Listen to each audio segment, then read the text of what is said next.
सूर्यकांत त्रिपाठी निराला या फिर नागार्जुन की काव्यगत विशेषताएं निम्नांकित बिंदुओं पर लिखिए।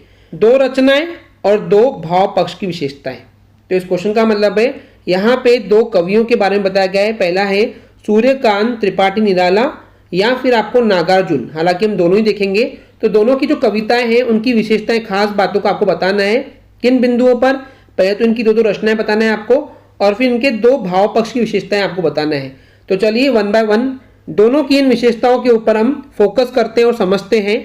तो सबसे पहले बात करते हैं सूर्यकांत त्रिपाठी निराला जी के बारे में। तो उनकी जो मेन फेमस रचनाएं हैं जो उन्होंने लिखे हैं उनमें से आपको कोई भी 2 याद करना है।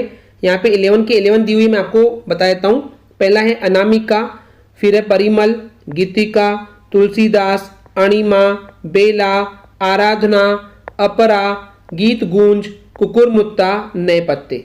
इनमें से कोई भी 2 याद कर लीजिए। मैं आपको बोलूंगा 2 नहीं 3-4 याद कर लीजिए ताकि आपके पास बैकअप रहे। एग्जाम में अगर कोई 1-2 भूल भी गए तो आप वहां पे 2 उनकी रचनाएं लिख सके। उसके बाद जो अगला टॉपिक है इसमें हमको एक्सप्लेन करना था वो था भाव पक्ष। ये भाव पक्ष क्या होता है पहले इसको समझते हैं कि जो भी सूर्यकांत त्रिपाठी निराला जी ने अपनी रचनाएं की थी, काव्य रचनाएं की थी, उसमें जो भी उनकी रचनाएं थी उनके पीछे की फीलिंग क्या थी, भाव क्या था, वो आपको यहाँ पे समझाना है कि उन्हें किस तरीके की रचनाएं की हुई थी और उनके माइंड में उनके लिए क्या फीलिंग थी, क्या भाव था। तो देखिए क्वेश्चन में कोई भी 2 भाव पक्ष बताने के लिए कहा गया है। यहाँ पे हम देख रहे हैं कि 1 2 3 4 5 दिए हुए, तो मैं आपको 5 बताता हूँ। उसके बाद आप कोई भी सिंपल से जो आपको इजी लगते हैं वो 2 या 3 याद कर लेंगे। तो सबसे पहले जो भाव पक्ष था वो था प्रेम और सौंदर्य वर्णन।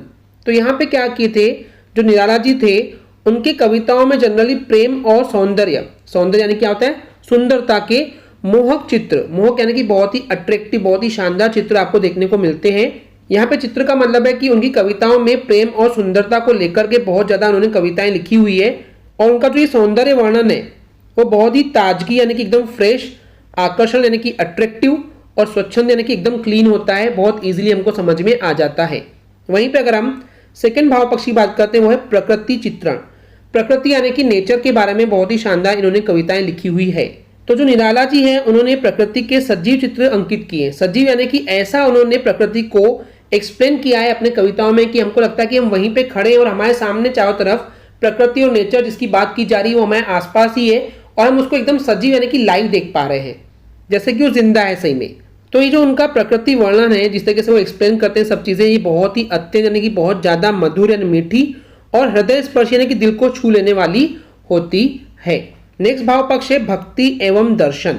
यानी कि यहाँ पे जो निराला जी थे उन्होंने जीवन के अंतिम वर्षों में इनकी कविताओं में कबीरदास जैसी भक्ति भावना यानी कि भगवान के लिए जो भक्ति की जो भावना थी, जो फीलिंग थी, वो देखने को मिलती है।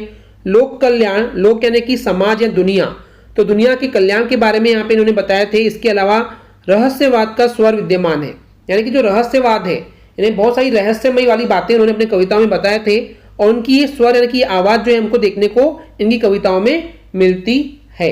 नेक्स्ट भाव पक्ष है प्रगतिवादी दृष्टिकोण। देखिए प्रगतिवादी यानी क्या होता है, तरक्की होना, प्रगति होना, आगे निरंतर लगातार बढ़ते रहना। तो उनका नजरिया भी इनकी कविताओं में हमको देखने को मिलता है। तो इस तरीके से जो निराला जी हैं इनके कविताओं में दीनहीन यानी कि जो गरीब लोग हैं, जो बहुत सताए हुए लोग हैं, निर्धन किसान, जो गरीब किसान है, उनके लिए बहुत गहरी सहानुभूति है यानी कि सिंपैथी है, उनके लिए बहुत इनके दिल में प्रेम है।